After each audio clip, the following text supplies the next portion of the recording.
Alright, how's everyone doing? Great? Good. Fantastic.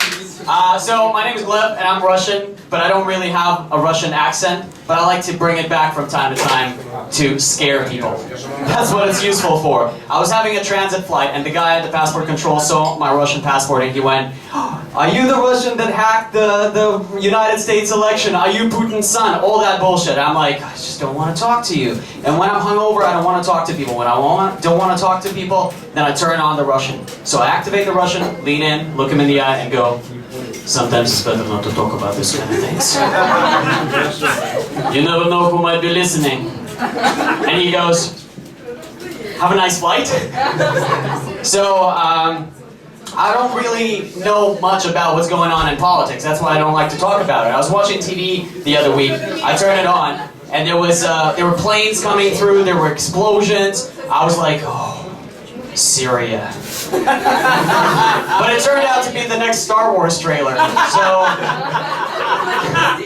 So I started learning English to go to Australia to study at a university. And the first native person that I interacted with was an Australian bus driver. And I wanted to impress him. I stretched out my money and I said, "Hello, sir. Could I please have one bus ticket?" And he went, "All right, mate, as I say all day, should be all right. I'll see you in the back." I'm like, hold on, wrong country? What is this? So I'm pretty good with English, right? And I thought, what's the next logical step? Learn another language, right? Wrong, because I chose French. French is the hardest fucking language. It's harder for a Russian man to learn French than to quit drinking. It's as hard. It's pretty much impossible. Impossible. Yeah, so I studied with an audiobook, which doesn't make it any better because it's all pre-recorded. And it goes like, listen and repeat. Hello and welcome to Paris. Bonjour et bienvenue à Paris. But the first time I heard it, I went, easy. Bonjour and ah!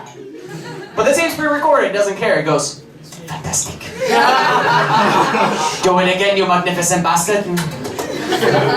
So I tried to go and practice my français in Paris, and I took a girl with me, and I wanted to impress her. We flew in Paris, and we went to the restaurant, and I wanted to make the order in French, so I was just practicing, like, and she was like, "What's wrong with your face?" I'm like, "Just practicing." And the waiter comes by, and he goes, "Oh, madame, monsieur, je menu." And I'm like, "Oui, monsieur, oui. We would like an English menu, please."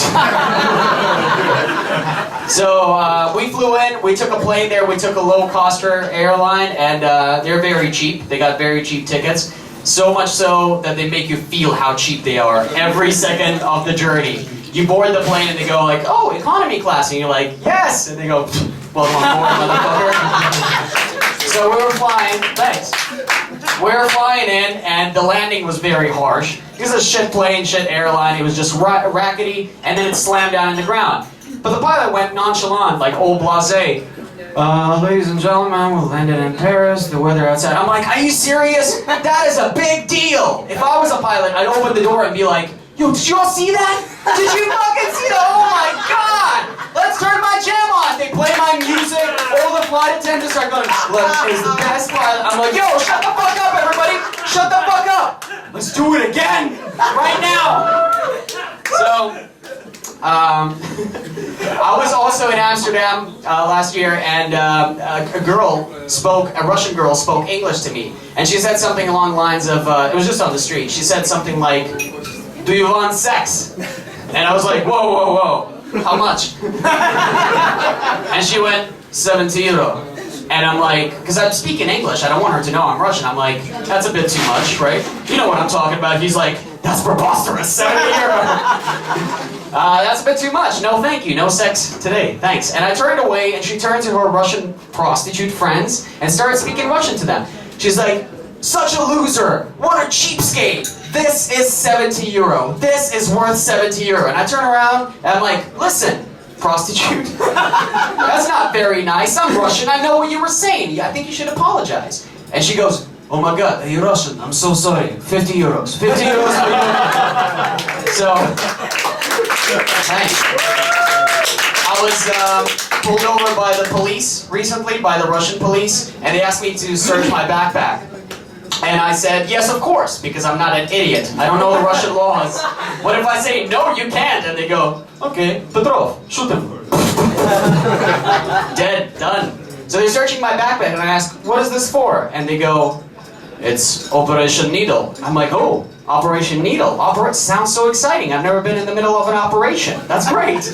They go, oh, not exciting. Very important. Keeping kids off the streets and off the drugs. I'm like, great, good. Do I look like a drug dealer? That's why they pulled me over? They're like, no, you look like a child. Look at the drugs. And so I could avoid looking like a child all the time. I started working out. No need for applause. I know what they're all thinking. Gleb, this body doesn't need any work. It's perfect.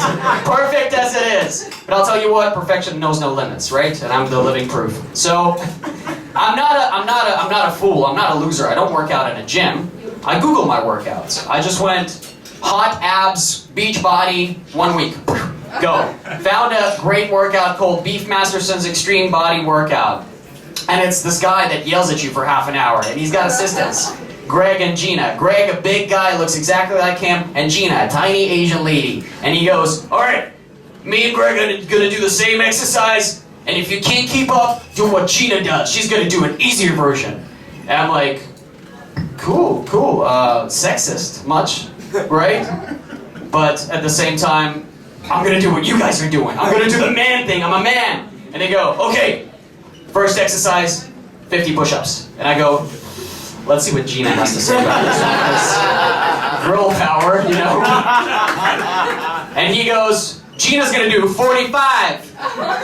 And I'm like, I'll do 10. I'll do 10. Okay. Thank you guys so much. I'll see you next time.